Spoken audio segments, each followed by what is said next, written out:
Welcome to another GM Tips, where GM Rick will discuss with you fun and fanciful topics for RPG. Yeah.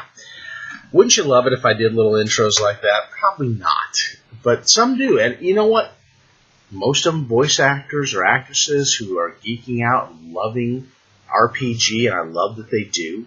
And they do such a great job of it. And they are so fun and funny. And I'm none of the above.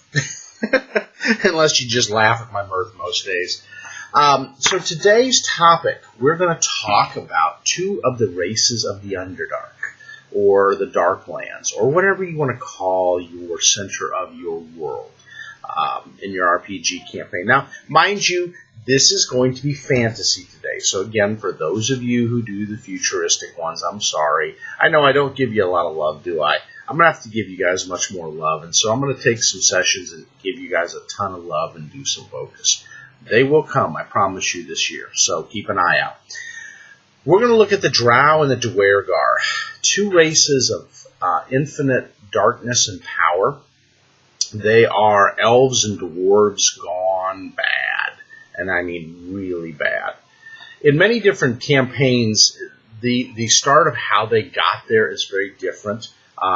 So, if you look at Inner Sea Pathfinder, it is the advent of the fall of the Starstone that caused the Drow Elves to rise. These were elves that fled from the surface to the inner darkness, and there they were talked to by the many voices that hid down there. In Faerun, it came from the fact that they were a race of, or not a race, but a different section group of elves that decided to practice demonic practices. They got into Loth being their patron deity, and they basically turned bad. They were chased from the surface, where she reformed them and turned their skin dark.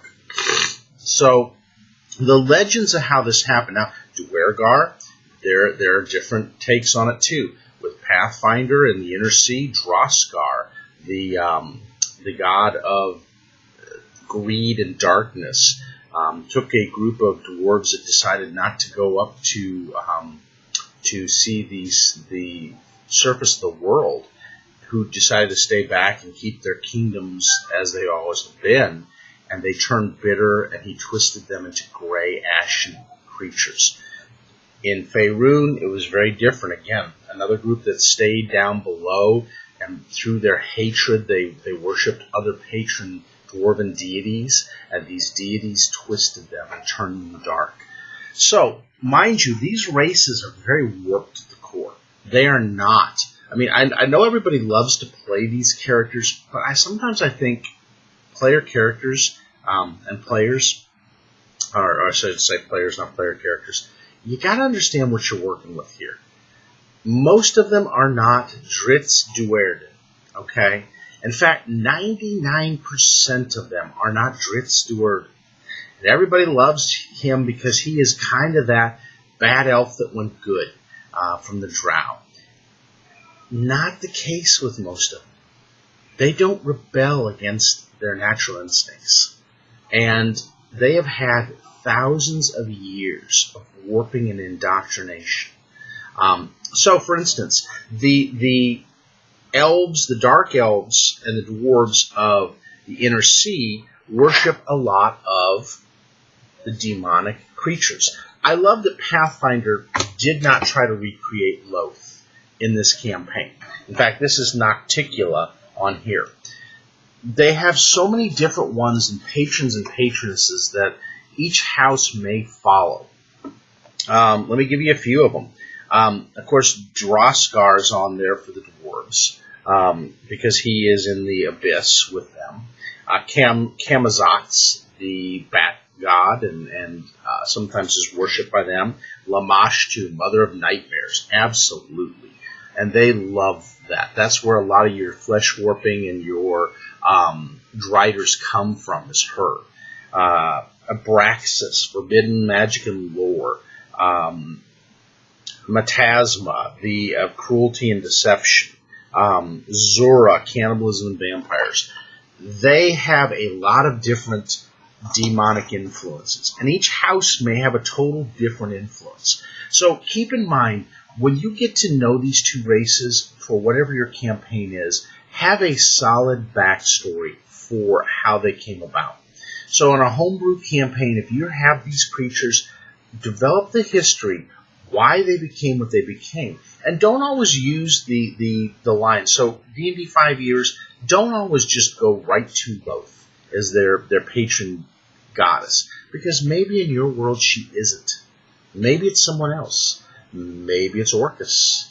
Maybe it's Demogorgon. Maybe it's Pazuzu. You don't know what warped them. And it doesn't have to be the same old story. So my first set of advice for keeping it fresh, keeping it new when using these type of creatures is don't use the same backstory. Create your own. But have real, tangible reasons why. And as you can tell with Pathfinder, I know the reasons why on the two. And they are very warped races. They are almost sadistic. They are immoral. They don't care. They really don't. They take pleasure almost in suffering because for them, they suffer. So why not make every creature that comes into their influence suffer with them? And again, how powerful are they? Well, they often get shadowed in D&D by mind flayers and beholders. They are much more powerful in my mind than both. And here's why I say that. Most of these creatures have spell resistance. Now, 5e, you may use spell resistance, you may not. I would suggest using it because it's a key part of the Drow and Duergar. They are resistant to magic because they are influenced by it, confluenced by it, and surrounded by it. They have developed immunities to people harming them with it. And these things are powerful. Think about it. What more scary thing for your players than the fact that they come up against a Drow contingent and they hit it with their magic and their fireball does next to nothing to them? What a scary thought, especially when you're 10th and 11th and 12th levels and you fire that in there and you blow your spell resistance and they basically resist everything about your spell. That is a scary point in time for a party. And that's what really lays things onto the line for the party. Is you're not just going to put one over on these creatures. You're not just going to easily defeat them. I had some players that ran into them, and I put them as a side encounter that really didn't exist, but I expand. I take a lot of the adventure paths, if you guys haven't taken it, and I turned them my way. And some people go, well, you lost the integrity of the path. No. That's how I homebrew. I take somebody's already written stuff, and then I tailor it to how I envision that world being. And it's actually a nod to Paizo and to Pathfinder, because I love their work so much that I can take it and make it a little bit more enhanced than I would do by just writing up my own homebrew. So it's a real nod to them that I'm using these kind of things. They ran into this Drow contingent underneath in the sewers, and they took on this priestess, and the war priest and the fighters and the sorcerer didn't do as good as they thought they were going to do. They laid into these Drow, and these Drow weren't dropping, and they were trying to drop them, and it got pretty scary for a little while with them. They weren't going to lose, but it sure made their life really miserable. It wasn't like just running into some gnolls, some high-level gnolls, or some giants, or some ogres. No, this was an all-out fight for your life because you know what happens if they get a hold of you and take you back into the Underdark. And so that was this situation they were in. And so it was not an easy situation. Now, as I go through there, the great thing about Paizo is they give you some information of what's one of the key races on there. Look, there is a contingent of Drow Elves. Amazing how they do that, huh? So if you take a look in here, and I love it because they flesh it out really well. And mind you, the same thing's done in the monster manuals with the 5e stuff. So keep in mind what I'm reading here and kind of convert it over a little bit to your own thing. Again, like I've talked about many times in my background of working these things. You can mix systems. Don't just get into this grind that I've got to keep it straight 5e rules. House rule it a little bit. Add some things. So, one of the things they talk about here is the history. They said, almost without exception, Drow are the products of a society that perverts or destroys its non-evil members. So, there's a chance of non-evil coming up in the Drow society, but it isn't going to do well. The Drow were not always so rigidly devoted to the ideals of cruelty and domination, though. Most of their custom and rules can be traced back to practices designed to protect their people during the desperate age the Drow called abandonment. Eons ago, the elves thrive on Galarian service. A secret elven society known as the Winter Council learned that an aboleth plot to devastate the world. Well, some of these went down, and the elven general, Ishara Elevaner, with the aid of her 7 children, the Mirani elves fled deep below the Kayafak Mountains to find safety. And these were the core development of how all this came about on Galarian with these. So, they negotiate territory with the troglodytes. There was murder, mayhem, and everything else.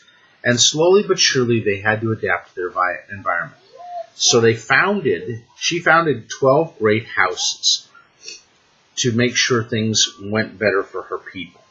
Because they had to deal with the Gugs, the Sagothi, the Dwarves, the Orcs, and other natives to that depth. So they had to survive. So their cruelty came from survivalism.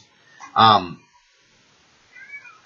again, Rovagug the Destroyer had some things on these guys, as did other demonic influences. Now, one of the things that they talk about here, and I love that they do on the different parts of the elf, is what makes them unique. And you've got to remember, you want to find this. So magic and flesh warping. They use that. And they said, because of them working with this type of technique, they developed a spell resistance. Also, most Drow trained from the earliest childhood in the use of poison, and they developed almost an immunity to it. So, these are some hardy creatures that are scary. And why are they powerful? Because of what they had to go through to survive in the Darklands. What is Sekamina on the world of Galarian. The same is true with Faerun. The same is true with Greyhawk for the Dark Elves. Each of them had their own epiphany while working down in the depths. Think about it. If you are fighting every day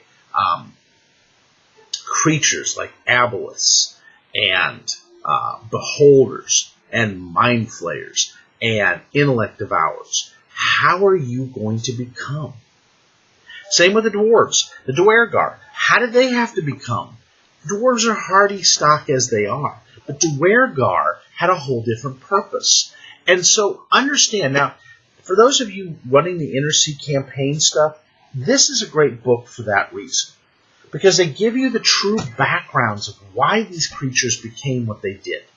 Now, so I've heard people complain about the book. I understand you wanted more and different things. This book wasn't meant for that. It was meant to give you an idea how these creatures exist and how they are day to day. So these creatures are powerful. They're quite powerful.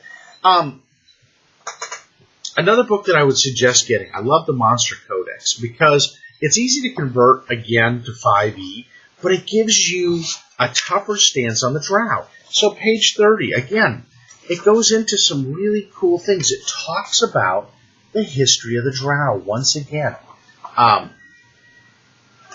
And it gives you different flavors of NPCs. So I love it because it gives me stat blocks to work with.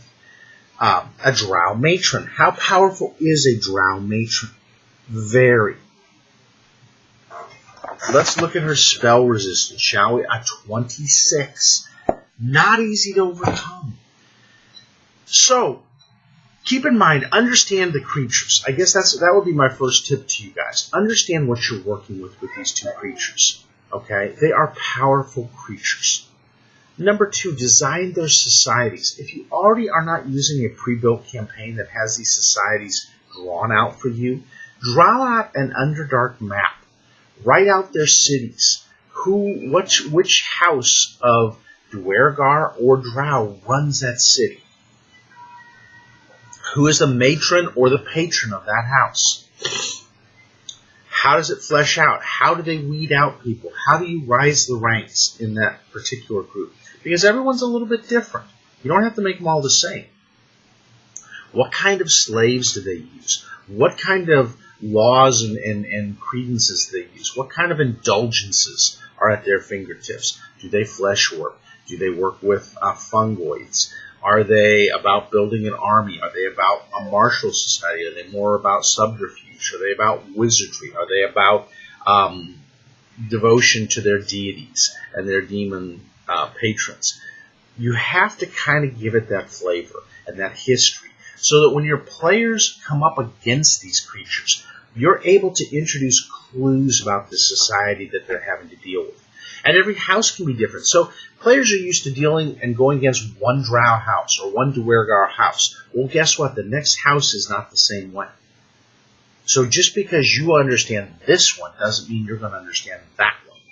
And that's where you put in your intrigue. And you develop a little bit of flavor to it. So diversity. Develop out the background. Lay out what's going on, the trade routes. Are they friendly? Are they not friendly? Do they have trade agreements? Do they not? You have to have this kind of fleshed out, because if you don't, then there's no continuity in the story you're trying to build. And you want to create that continuity. Number 3, what is that particular group of Drow or Duergar facing? Are they facing challenges? Are they facing nastiness? Is there something driving them to come after the PCs? Why would they initiate with these surface dwellers? They don't just appear because you think, this is a cool monster I want to introduce. They come across the PCs for a reason. Why is that? What sort of weird weapons do they have? I know in Faerun, if a Drow weapon hits the sunlight, because of the nature of the magic and the materials, it deteriorates it. It basically turns it useless. Some of that is carried into Pathfinder, but not all of it. Their weapons are much more hardy, so they can go up onto the surface. Now, they still suffer the light blindness. They still suffer all the other things that are effects of living in the dark for so long, and in very low light conditions. Are they warped by radiation? Do they use radiation from the inner parts of their world to warp other creatures? That's one thing that's called out a lot in Golarion and Pathfinder, is the hazards of being in the earth. Well, guess what? Your world's going to have hazards down there too. And the Drow are going to be a little more immune to them than the surface dwellers, because they've lived there thousands of years, so they've developed some immunities. They've developed some mutations. The surface dwellers, not so much. So are they going to use radiation against the surface dwellers? Are they going to try to flesh warp them? Are they going to try to mess with them? These are all the things that you got to kind of factor in a little bit when using these creatures. Now, when running them as PCs, if someone wants to run them as a PC, you have to kind of limit a little bit. Because these races in themselves are very powerful. So I always tell people, use them sparingly. I know GMs, you want to allow your players true creativity, and some people have fallen deeply in love with Drow Elves. They are powerful creatures. So you have to kind of set them at a little bit of a disadvantage, so maybe they don't go up levels as quickly. Maybe you give them a little more in the beginning, but advancement is much tougher, because these are powerful creatures in their own right, and they can unbalance a campaign. So be very careful when introducing them. Again, is there a central council for these creatures? So the infrastructure and social dealings between these creatures, when you introduce them into a campaign, you have to know the social dealings. They might have a queen, a central queen. They might have a central high priestess. They may have a central matron, a mother matron that they all report to, or a father patron with the Duergar. You've got to have those different reasonings there. And how do they work together? Because they do all exist together. They don't like each other. They all learn to exist and coincide. Otherwise, they just terminate each other by fighting all the time underneath the surface. So as you go into these type of things, understanding this is important. So designing them as a central repeating character, NPC, yes. I suggest this with both. Have one or two Drow or Duergar if you're using them that are recurring, that keep popping up like a bad penny. They just keep popping up, and they won't go away. And they are a thorn in the player's side, or they're just a distraction that the players don't always need. Maybe they're a reason that the players can trade items, because, again, going around the surface, they may not be able to find places to do much trade. Or if you haven't been venturing in the Underdark, they may not have many places to do that, or in the Darklands. So keep in mind, as you work with these types of creatures, you want to have a reoccurring set of moments where the same ones keep coming back again and again and again. They could be a mercenary troop. They could be a advanced scouting party. They could have a purpose and maybe trying to set up a new settlement on the surface. They're in search of an item that the players may have. So when you do these kind of things, you've got to kind of give it a theme with it of why they're there and keep bringing them back. They can become a very amazingly powerful set of creatures that the party keeps having to deal with. And advance them. Just like the party advances, advance your NPCs. I know a lot of books, and I give credit, a nod to a D&D 3.5 book, the Cauldron books that were the Shackled City. The great part about that is they had stats for the NPCs all throughout the event. So you had stats set 1, 2, 3, 4, 5, 6. So they gave you a progression of where these creatures went in power. So your NPCs don't have to stay static with the adventure. So a 6th level Drow priestess doesn't have to stay there. She can be 15th level by the time the party gets to that point. Keep it in mind. The dynamics is great because it shows that these creatures are doing things while the party is doing things. They're trying to build up their power and influence as well. So as this goes on, you can keep them in step. That way they don't outpower your party too much, but they provide the right challenge as you go along. And the party thinks they're the same level. Well, guess what? They're not. So, again, I'm looking a little bit into the dive, the Drow and the Duergar. I could spend more than, and again, I'm spending 24 minutes on this video. I could spend 26, 28, 40, 60, 80, because these are such rich races with so much to offer in them. I haven't even touched feats, skill sets, types of classes that they are, builds, type of thinking that goes on with the matrons versus the other type of the royalty versus the non-royalty in these races. How they feel about enslaving people and enslaving NPCs and PCs. There's so much that can be done with these races. Get to know them. So my side and ending points, get to know them really well. Look at what makes them what they are. Utilize that in the campaign. Emphasize and really work with it. Thanks again for another GM Tips. I'll probably do some more on the Drow and Duergar as we go along, but have a great week of gaming.